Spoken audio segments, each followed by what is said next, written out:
Hi, folks. Welcome back. Dennis Fatoza, also known as F Noodles. And today we're going to be talking about Dean Withers and the allegations that he's been currently facing. Now, I debated Dean a few months ago. We spent about 2 hours debating on a Jubilee roundtable episode. We talked briefly beforehand and had a very short conversation afterwards. Now, I'm not going to pretend that means I know Dean personally or that I can speak to every aspect of his character. Clearly, I can't, but I did spend enough time around him to get an impression of who he is as a person, and he seemed like a pretty normal guy. Now, for anyone unfamiliar with him, Dean Withers is a liberal political commentator and live streamer who built a massive audience through political debates on TikTok and YouTube, particularly through his appearances on Jubilee. But alongside that rise in popularity, Dean has also faced a number of serious accusations involving sexual assault, doxing, and racism. The most recent, and by far the most serious, were allegations of rape and sexual assault that began circulating across social media this August 2026, but as people started digging into the accusations, the story quickly began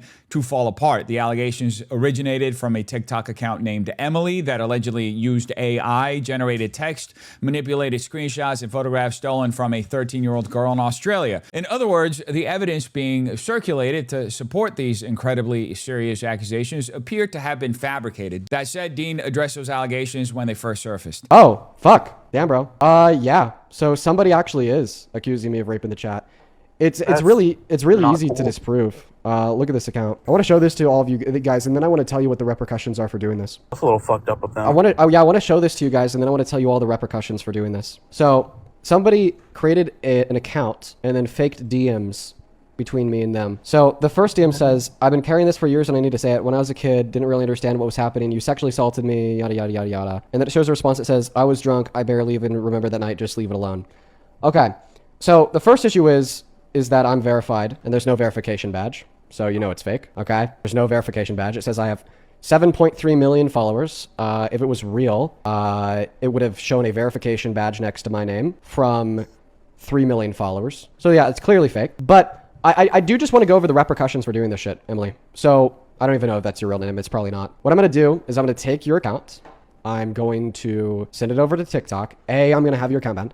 But then B, I'm probably going to pursue charges for libel. Not charges for libel. A lawsuit for liability against you. I'll be able to get your information and who you are through TikTok, and then I'm going to sue you. So yeah. I don't know. Maybe I'll change my mind because, you know, maybe it's just not worth my time, but I don't think that's a funny thing to do. I think that's a very serious thing to do. So that was one of Dean's first responses to these allegations. As you know, he was scrutinizing whether or not the DMs actually looked real, which is obviously something that should be scrutinized when you're dealing with allegations this serious. He later shared a video on Twitter from the actual Emily. The girl's identity was allegedly being used by the account making these accusations with the caption, "Right-wing Twitter has decided to peddle a false rape allegation against me all over the timeline." This allegation originated from a fake TikTok account named Emily. This account stole the identity of a minor from Australia to pretend to be a girl. MAGA knows no low. Dean ended up trending for several days as these allegations spread all over X and social media. Here is the video that Dean shared. I'm making this video because I'm getting a lot of DMs and comments about this whole situation with Dean Withers and Emily. I'm the girl whose photos were being used in Emily's videos, and I wanted to make this before things got even more out of hand. For starters, my phone's been broken for around a week and I haven't been able to be online so much, which is why I'm only finding out about this now. So tonight, I was looking through my TikTok comments and I find some comments saying that someone's impersonating me and using my photos to accuse someone, Dean Withers, of sexual assault. This was the picture someone put in my TikTok comments, and this was the picture I posted on Instagram. Same with here, this was posted in July, and now I find this 4 days ago on TikTok. On this photo, you can see there's a little scribble at the top of the screen. This is because, as you can see in the next photo, that's where the lyrics were in my Instagram photo. In these screenshots, the photos I took of the videos on her account, saying stuff that Dean Withers did to her, and I've got nothing to do with. I took this picture of her profile using a different account, and you can see my photo in the bottom left corner. But with this screenshot, which I took on my main account, you can see that I cannot see the video with my pictures in it using my account. After finding out about this, I made a video tagging her saying that it's not me, and she ended up blocking my main account. I'm now getting multiple DMs and comments about this whole situation, and I wanted to make this to let you guys know that I'm not involved in any of this and I didn't make any of these videos. I'm asking from you guys to please report any videos you see with my pictures in it, and please note that I am a minor and I gave nobody permission to use my photos online for these situations. I'm not saying that I know the truth about this whole situation, whatever happened, but what I do know is that the girl she was using for her photos in the videos is me, and I'm not involved in any of this, so please remember that before you comment and say stuff about this whole thing. Now, despite being proven false, these rumors only became more viral, creating extreme real-world fallout for everybody involved. As we just saw, the girl, Emily, whose identity was being used, started getting a ton of backlash. Dean himself, as we're going to see in a moment, was also facing an enormous amount of pushback. And because Dean was publicly responding to these allegations, the story just kept gaining more and more traction. Needless to say, numerous posts started going legitimately viral and adding even more fuel to this fire. Here's one example from Bad Hombre on X. He said, Justin, White Dudes for Harris co-founder and DNC TikTok darling Dean Withers is accused of sexual assault by multiple men who claim he took advantage of them when they were underage. That post alone has 6.7 million views. Later that same day, Bad Hombre shared a screenshot of an old Dean tweet where he said, hey, MAGA conservatives, why isn't rape a hard line? Referring to the allegations against Trump by E. Jean Carroll. He then shared a screenshot of Dean trending under the headline, Dean Withers faces underage sexual assault accusations from multiple men, with more than 13,000 posts on the topic, and captioned, life comes at you fast. And obviously at this point, there was a massive troll aspect to this whole thing. Dean was basically becoming a lolcow and getting milked for content, right? So much so that clips of him reacting to the allegations started getting shared nearly every single day for the past week, generating millions of views and bringing even more attention to the story. In fact, this clip right here is from the 15th of August. It got around 3 million views and actually had Dean trending again after it went viral. Kaiser Rev posted it with the caption, Dean Withers is currently crashing out over the rape allegations. The Groyper curse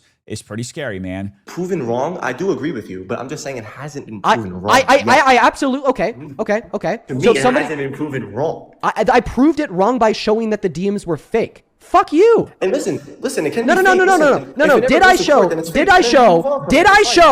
Shut up. Did I show that the DMs were fake? Give me a little anxiety, Pen, all right? Answer the question. Yes, I am. I am getting loud. I am getting upset. You are accusing a victim of domestic violence of raping somebody after I've proven that they're completely fake. All right, right? You're a victim because you're on the receiving end. Yeah, keep running from the truth. Why would you do this, Dave? Listen, we can debate Trump right now if you want to. Why would you do that? Why would you say that shit, bro? Listen. Just go hit your anxiety pen and we can debate Trump. Why would you say that? You're getting... They're trying their best, guys. They're trying their best, bro. They're really trying their best. And unfortunately, that's not where it stopped, because with situations like this, things just keep escalating and escalating. As these allegations continued to be heavily amplified online, Dean began receiving numerous death threats, and the situation eventually escalated to a bomb hoax targeting his residence. Dean was actually live when this happened. Here's how it played out. Hey, give me a moment. Wow, yeah, just give me a moment. I'm gonna ask you. Right. I'm gonna put you on mute. I'll be able to hear you. I lied to you guys about that. I lied to you guys about that being my girlfriend. I just need to go get something for defense. If you can fill in the blanks and put it by my knee, and then I'll explain. But I have to go get something for defense and put it in close reach. Wow. Okay. That is insane. Okay. I'm back. Hello. Welcome back. Yeah, so that was the cops. Thought that they'd just be letting me know that somebody was trying to swap me. 30-second phone call, it's over. No. Somebody called them and said that they're on the way to my house with a bomb. Wow. And that they're going to come kill me. So, yeah. So, we're not going to stop the live. But why don't you continue? Now, even though Dean continues to stream, there's a break of some sort, and he later returns and says the following. I spoke with the cops. I think everything is good. Somebody called my local police department and said that they were on the way to my house with a bomb to kill me. So I went out front and I sat in a chair with my 9mm at my hip, waiting for somebody to show up at my house to try to kill me on the front porch. But that was just a precaution. I knew that chances were it was fake. Luckily, it was fake. Instead of somebody showing up at the house to kill me, the cop showed up and I spoke with them for a while. I don't know if I could keep on doing this, at least in the same way that I'm doing it right now.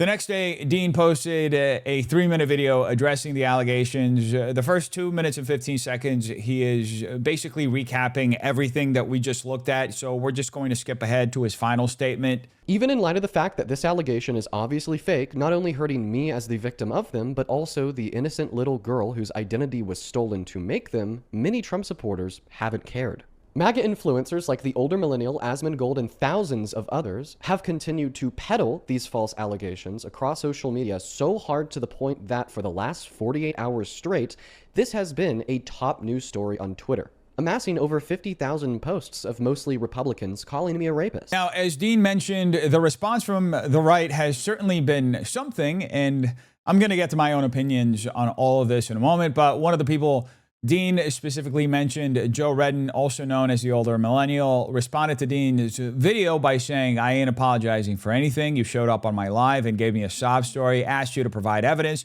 You provided none. I told you to email it to me. You sent no email. So since you didn't provide me evidence and you didn't send me an email, I just have to assume you're a little rapist piece of shit. Good luck with the lawsuit."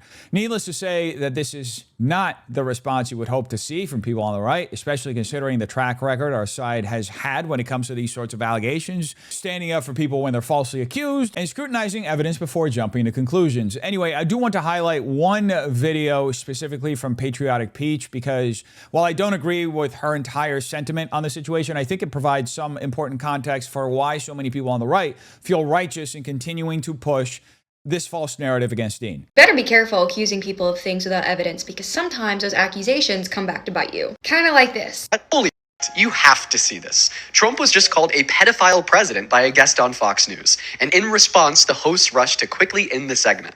And this. I think I have many standards, but I think the right question to ask isn't about the standards, but rather about the red lines, okay? Right? I think it's very fair to hold a red line against the president, like if they're a pedophile, if they've exploited kids, so they shouldn't be running the most powerful. Now, calling someone the P word is a pretty serious accusation. If you're going to say that, then you better have some substantial evidence to back it up. Because right now, Dean Withers is facing allegations of and to be clear, I don't know if those allegations are true. Dean has repeatedly denied them. The screenshots do appear to look fake or be AI generated. So I'm not here to say that Dean is guilty. I'm not here to encourage anyone to harass him, even though he himself has harassed and doxed people in the past. He did ask his audience to report the man to Child Protective Services and then asked if they had any facial recognition software to identify him. The situation actually did become so serious that the father had to start a GoFundMe to help with legal fees. It really sucks when people can ruin your life in an instant, doesn't it, Dean? And then the left is infuriated, commenting on Dean's post saying, "Oh, now the right is taking accusations seriously just because Dean's involved." No, that's not the point. The point is that anyone can be accused of something and an accusation is not proof. If these accusations against Dean are false, then I hope that comes to the surface and Dean gets cleared. But if you're going to demand that people wait for evidence before judging you, then you should have been demanding that same standard when the target was someone that you disliked. It's kind of like you don't get to believe every accusation when it's politically convenient and then discover due process when you're the one being accused. And as a woman, I understand the instinct to believe women when they come forward. We should listen to them. We should take allegations seriously. We should investigate them. But taking an allegation seriously does not automatically mean declaring the accused person guilty. Because unfortunately, people can lie. And Dean learned that the hard way. Kinda crazy how in 2026 people can manipulate evidence and fabricate screenshots. And that's true regardless of someone's political affiliation. So no, I don't think people should taunt Dean. I don't think they should harass him or even celebrate what's happening right now. But I am going to point out the hypocrisy, because exposing hypocrisy of the left is kind of what I've built this platform on. So if you're going to spend years telling everyone else that accusation is enough to destroy someone's character, don't be shocked when people hold you to that same standard. Ask you a question.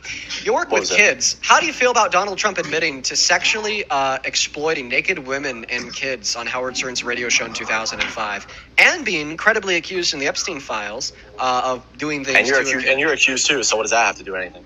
Why would you say that? You're getting. Now that I presented the facts that are currently out there, Dean's statements, Emily's statement, and the reaction across the internet, here are my thoughts. Based on the current evidence, the Emily allegation does not appear credible at all. Obviously, if further evidence comes out later, that could change things, but based on what we have in front of us right now, this appears to be completely fabricated. As of this moment, I'm also not aware of any other allegation of the sort that Dean may be facing. So if we're talking specifically about this Emily allegation, I would say it is pretty much 100% false. We don't just have discrepancies with the DMs. We have a statement from the actual person whose identity was stolen in order to push these false allegations. Now, as far as the reaction on the left and the right goes, there are obviously two things happening here. On the right, this is vengeance. People feel like Dean is finally getting a taste of his own medicine after watching him run with these narratives about President Trump for years.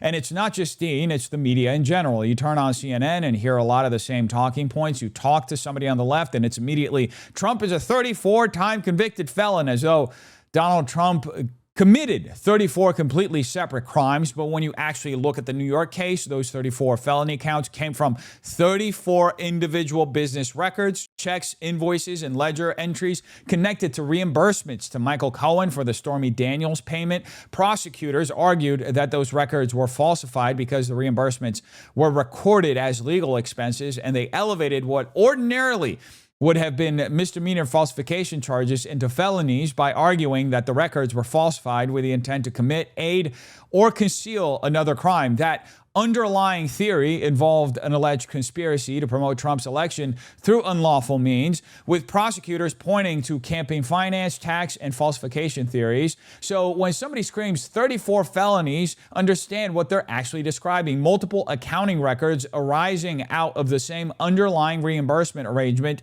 each charged separately. And there are legitimate reasons people on the right saw the prosecution as extraordinary. The conduct dated back to 2016 and 2017, yet the indictment didn't arrive until 2023. Alvin Bragg's office took a misdemeanor business records statute and pursued the felony version by tying it to another alleged crime. Trump wasn't separately charged with the underlying election law conspiracy, and the jury didn't have to unanimously agree on which particular unlawful means Trump intended to use in furtherance of it. They had to unanimously find the elements of the charged falsification offenses, while they could defer on the unlawful means. That distinction became one of the most controversial parts of the entire case.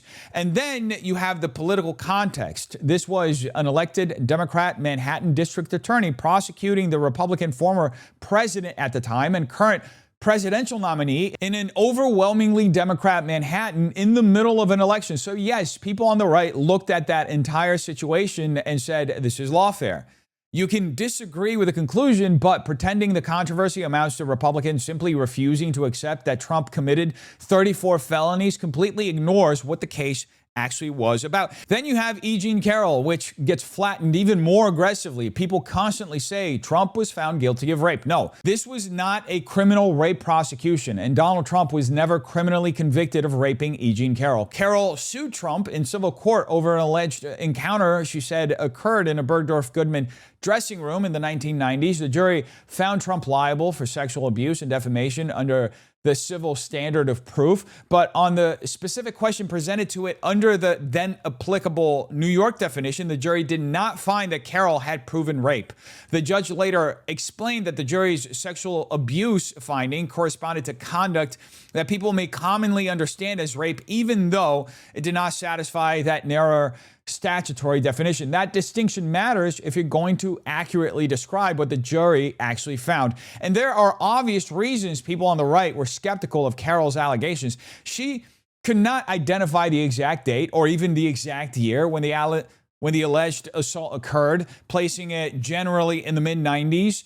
Trump denied that the encounter ever happened. There was no contemporaneous police report. Carroll testified that she told two friends about the alleged encounter, and those friends later corroborated that she had told them, but this was still litigation over an allegation from decades earlier, not a criminal prosecution based on newly discovered forensic evidence. And crucially, Carroll was able to bring the sexual assault claim after New York passed the Adult Survivors Act, which temporarily reopened the statute of limitations for certain otherwise time-barred civil sexual assault claims. So to bring this all into focus for you folks, the legislature created a temporary window allowing old claims to be filed. Carroll used that window to sue Trump, and the case was decided under the lower civil burden of proof, not the criminal standard of proof beyond a reasonable doubt. Carroll herself also became part of why people on the right were skeptical. Her public comments and interviews were repeatedly scrutinized, including that bizarre CNN interview where, while discussing the alleged assault, she told Anderson Cooper that she thought most people think of rape as being sexy. Cooper immediately cut to a commercial break. Now, obviously, that statement by itself doesn't prove her allegation was false, but if you're asking why conservatives watching this unfold were skeptical of Carol and deeply suspicious of the way the media presented this case, you cannot erase those details and pretend they never happened. And then there was the completely separate New York civil fraud case brought by Letitia James. That's another case people on the right looked at and said, what the hell is going on here? Trump was hit with a massive financial judgment over allegations that he fraudulently inflated the value of his assets and financial statements. And after that decision started raising concerns in New York's business community, Governor Kathy Hochul publicly reassured New York business owners that they had nothing to fear because essentially this was an extraordinarily unusual case involving Donald Trump. So when people on the right talk about lawfare, they aren't looking at one isolated prosecution. They're looking at multiple cases, multiple Democrat officials, multiple unprecedented or highly unusual legal circumstances, all converging on the same political figure while he was running for president. And that's a broader point. For years, people on the right have watched complicated and highly contested legal cases get reduced to slogans. 34-time convicted felon, rapist. End of discussion. Any attempt to explain what those 34 counts actually represented, how the felony theory worked, the unusual circumstances surrounding the prosecution, the difference between civil liability and a criminal conviction, or the disputes surrounding Carol's allegation was treated as though you were defending evil rather than discussing the actual facts of these cases. Clearly, our justice system and political system have become highly weaponized against our president. Accusations have been weaponized for the last decade to destroy people's lives and careers, and it has created an extremely toxic political and cultural environment. The Me Too movement has effectively destroyed our ability to have honest political discourse in this country. And Dean has very much benefited from and profited off that division. So yes, I understand why people on the right look at what's happening to Dean and think, welcome to the club. Now you know how it feels. I understand why people want some comeuppance for Dean, but is this how we do it? That's the ultimate question. Do we serve revenge ourselves? Because if you're a Christian, you believe vengeance ultimately belongs to God. We're not supposed to take it upon ourselves to exact vengeance. We're called to turn the other cheek, exercise restraint, and walk with Christ. Obviously, we're also human. We're flawed. We fail. We have shortcomings. That doesn't excuse our actions or mean that because we're flawed, we can go around making as many mistakes as we want. We're constantly called to walk with Christ. But we also have to recognize that sometimes we stray from God, we do things we shouldn't do, and we learn from those failures. And I think that distinction matters here because what we're watching isn't godly justice. It isn't heavenly justice. It's human vengeance playing out in the court of public opinion. And for the left, I imagine this is an incredibly frustrating moment because in some sense, they're getting a taste of their own medicine, but in a way that I don't think is fair. Based on the evidence we currently have, this appears to be a fraudulent narrative being used to harm Dean. And what the ultimate effects of that are, I don't know. Most people may just see the headline trending on X, never look any further into it, never see Dean debunking it, and simply walk away believing the accusation. When you have a topic generate 50,000 posts in just 2 days, how do you even quantify the reach of something like that? Those are 50,000 individual posts, some potentially generating millions of views.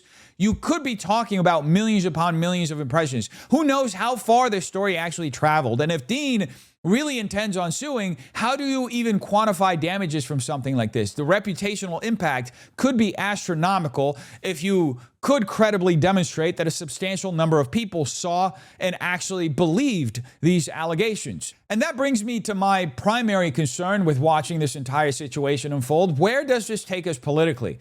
Obviously, we're stepping into hypothetical territory here for a second. Does this normalize false allegations even more than they already have been? Because think about where we are right now, folks. It has already become normalized for allegations to explode online and for everybody to slam down the hammer of public opinion before any actual due process, any sort of justice has even begun. In fact, I'm already seeing people sharing life comes at you fast posts with a screenshot of Dean discussing how Trump was called a pedophile on Fox News next to a screenshot of Dean responding to the rape allegations. So what happens next? Does the standard for these allegations get lowered even further? Do people just start accusing each other left and right? Because that seems like the logical endpoint. These allegations were already being weaponized politically, and if we keep doing this, eventually their value is just going to be completely stripped away. You're going to log on to the internet every day and it'll be a different person. Everybody will know an allegation is bullshit, but they'll play along with it anyway because their side needs retribution. It becomes tit for tat. Political team versus political team. You do this to our guy, so now we're going to do it to yours. We're just going to be getting at each other nonstop. And where does that actually lead? Nowhere productive. It leads to more witch hunts. It leads to more cultural decay and self-destruction. Ultimately, it leads to less of the America that all of us love. Because while we're bickering, infighting, fighting between parties and teams over who's right, who's wrong, who's guilty, who's innocent, who's worthy, and who isn't, the entire country is falling apart around us. Instead of discussing the things that actually matter, we're watching another reality show, muscling and contest, play out over the internet. And that's what I find really unfortunate because this is a great country. I want us focused on the good things.